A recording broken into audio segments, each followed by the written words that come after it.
Quel est le signe qu'on prend soin de sa santé en 2019? Courir des marathons.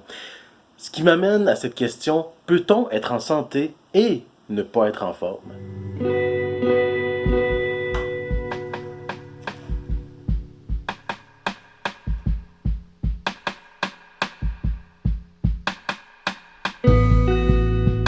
Avez-vous remarqué dans les films policiers ou les séries, les protagonistes ont souvent à courir après des méchantes personnes dans des immeubles de plusieurs étages où il n'y a aucun ascenseur.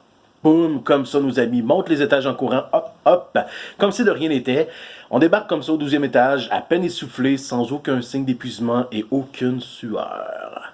Le truc est plausible si notre héros ou notre héroïne s'entraîne férocement, comme Batman. Mais la plupart du temps, les policiers ou les enquêteurs dans les polars sont pas du tout des modèles de santé. Hein? Ils boivent, elles mangent mal, ils fument, elles dorment peu, et elles ne vont jamais dans les gyms. Alors, comment est-ce que ces personnes arrivent à grimper 12 étages sans être épuisées, sans être essoufflées?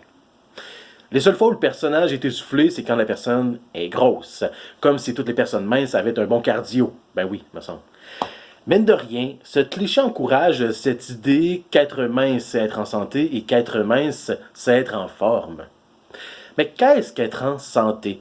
Grande question qui semble simple, mais qui n'est pas si définie, au point qu'on confond maintenant être en santé et être en forme.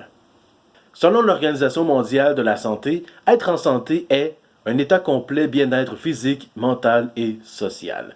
Donc, aucune mention d'être capable de grimper 12 étages ou courir 42 km, aucune notion d'une quelconque performance minimale pour être en santé. Être dans un état de bien-être physique, mental et social, ça signifie que ma bonne santé ne sera pas la même que celle de mon voisin ou de ma voisine.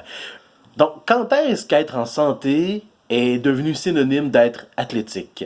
L'entraînement est tellement valorisé et mis de l'avant qu'on pourrait croire qu'être en santé signifie d'être capable de courir un marathon, d'être capable de monter 10 étages, de grimper n'importe quelle clôture, d'être souple et de faire la split.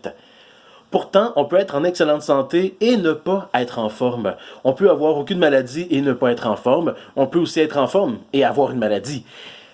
On a l'impression que tout le monde courant, ne pas faire de marathon est à ça d'être de l'anticonformisme. On oublie souvent que si le marathon est une épreuve olympique, c'est parce que ce n'est pas pour tout le monde. On peut évidemment améliorer sa santé en courant, c'est pour ça que je dis, si courir est normalement un truc de base pour le corps humain, c'est différent d'aller courir 42 km. Si on appelle ça un marathon, c'est justement parce que la première personne à l'avoir fait a été vue comme un zélé qui a fait un truc débile dans un contexte débile. D'ailleurs, selon l'anecdote de la Grèce antique, le gars est mort après. Mais si courir te fait du bien, cours, garde-toi, c'est pas un message contre la course. Courez si vous aimez ça. Mais si t'aimes pas courir, ça veut pas dire que tu ne peux pas être en santé, quoi qu'en dise Pierre Lavoie. On peut être en santé sans être capable de faire la roue, sans être capable de lancer un ballon de football, sans être capable de poursuivre quelqu'un dans la rue, sans être capable de monter une montagne de 700 mètres. On peut. Quand vous dites qu'une personne grosse n'est pas en santé parce qu'elle ne court pas de marathon, ben déjà, dites-vous qu'il y a des personnes grosses qui courent des marathons, déjà. Mais dites-vous que vous êtes en train de confondre athlétisme et santé. La performance et le bien-être, la santé, ce sont deux choses bien différentes.